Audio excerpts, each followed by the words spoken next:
Hello everyone, and welcome to this new grammar lesson. As I said before, this is the second part of gerund and infinitive lesson. If you haven't seen the first part yet, I advise you to click on the block here aside and see the first part before starting with me the second part. In the first part, we saw together whether to use a gerund or an infinitive form, if the verb is used as a subject or if the verb comes after another verb. Today, we will simply achieve the lesson and see the other cases when we can use an infinitive form and a gerund form, and see another interesting form, which is the bare infinitive. Here is the plan of the second part. First, we will cover the other cases when to use a gerund form, and cases when to use an infinitive form, and finally, we will see when to use the bare infinitive. The bare infinitive means the infinitive without the preposition to. For example, the bare infinitive of to tuple is tuple, to spell is spell, to help is help, and so on. Okay, let's start by when to use a gerund form. I remind you that a gerund form is the verb plus ing.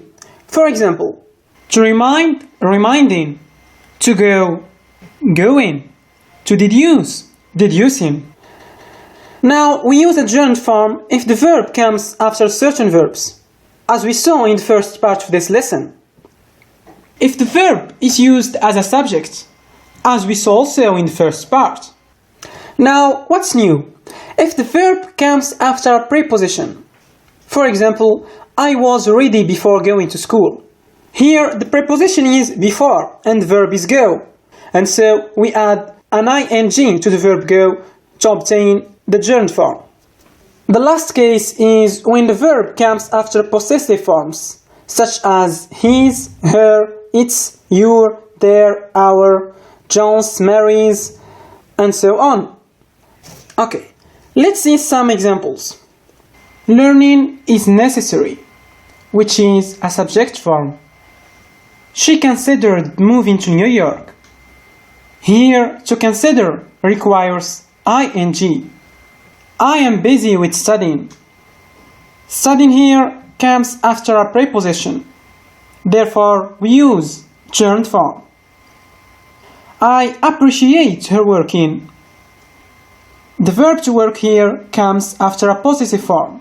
Therefore, we use gerund form. Amiral resents Sam's coming.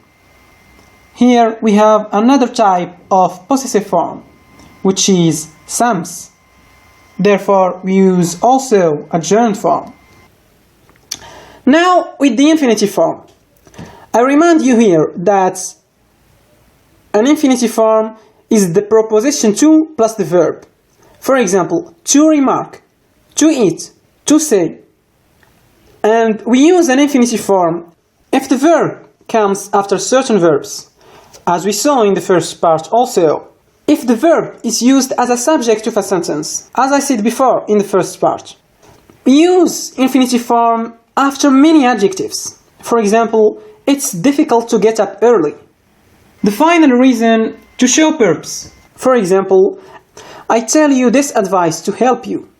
Okay? Let's see some examples. To learn is necessary. Here we have a subject form, and the infinitive form is correct, but gerund sounds more natural to use. He decides to travel. To decide requires infinitive form. This is important to do. We have an adjective here, which is important. I came to London to study English. To show purpose here. And another example, I tell you this advice to help you. To show purpose also. Good.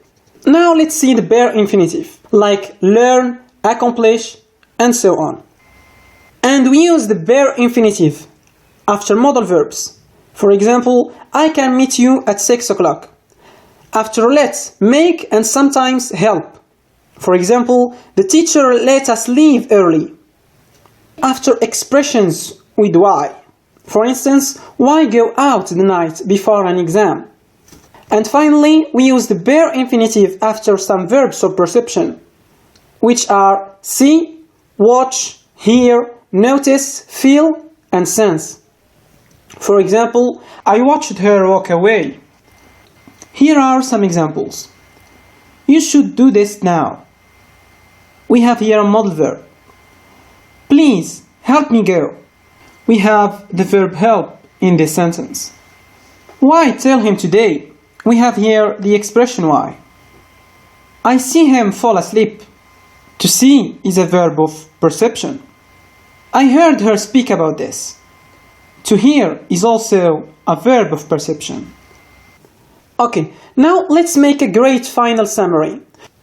We use gerund form after certain verbs. You find this list of verbs joined to this video. Write down in the description of this video, okay?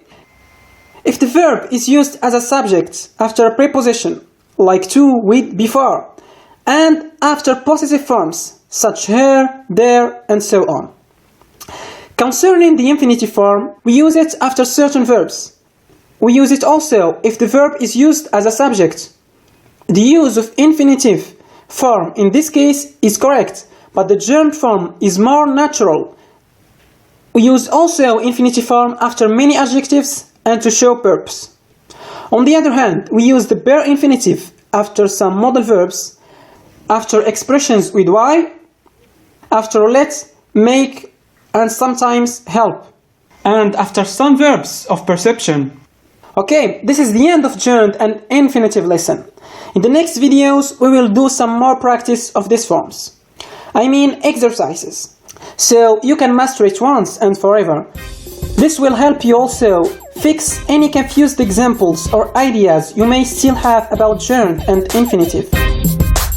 Okay, as I always say, if you have any question, anything is still not clear, don't hesitate, just write it down and I'll answer as soon as possible.